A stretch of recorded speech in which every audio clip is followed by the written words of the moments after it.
Hello dear student, this is chapter 1 part 2 of our body. We had learned in part 1 physical traits and mental traits. So we will learn laws of heredity. It means आनुवंशिकता के नियम.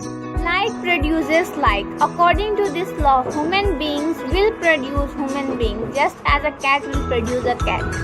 Only certain traits are transformed. According to this law, the dominant traits get transferred more easily than the recessive traits. जैसे उत्पादन होता है, इस कानून के अनुसार इंसान पैदा करेगा, जैसे कि एक बिल्ली पैदा करेगी.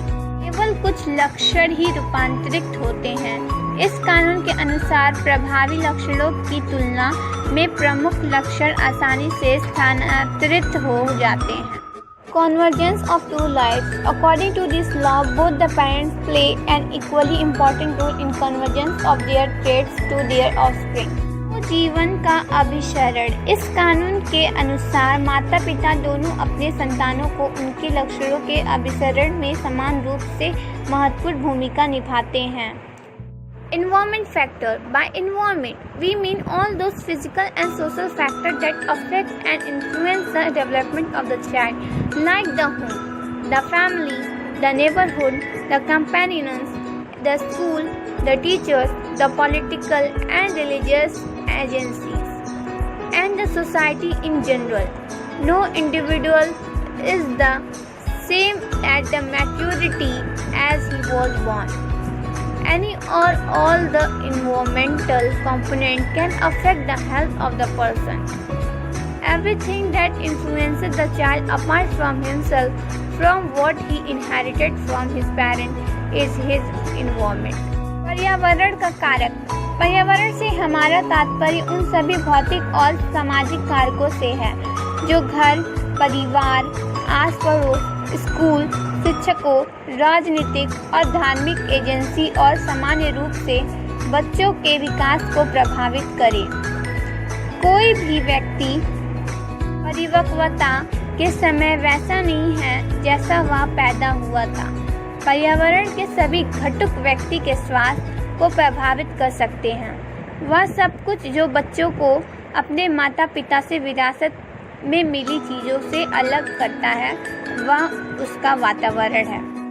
Our last topic is development conclusion. Both heredity and environment together play equally important role in the formation of human nature.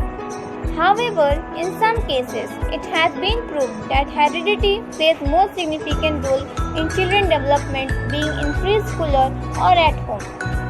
At the same time, there have been evidences showing that in some other cases, environment has played a significant role in the formation of human nature.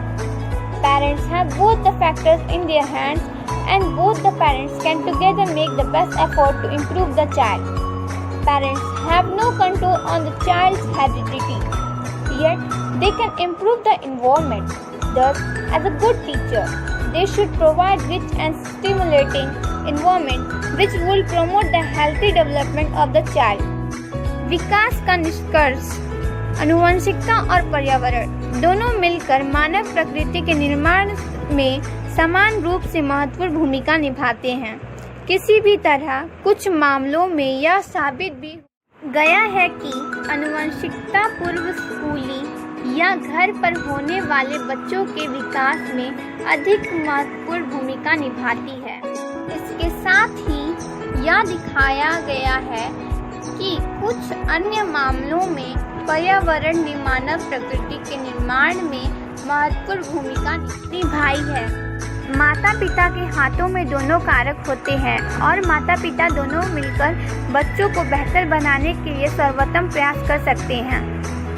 माता पिता का बच्चों की आनुवंशिकता पर कोई नियंत्रण नहीं है. इसके कारण वे पर्यावरण में सुधार कर सकते हैं. एक अच्छे शिक्षक के रूप में उन्हें समृद्ध और उत्तेजक वातावरण प्रदान करना चाहिए तो बच्चों के स्वास्थ्य के विकास को बढ़ावा देगा.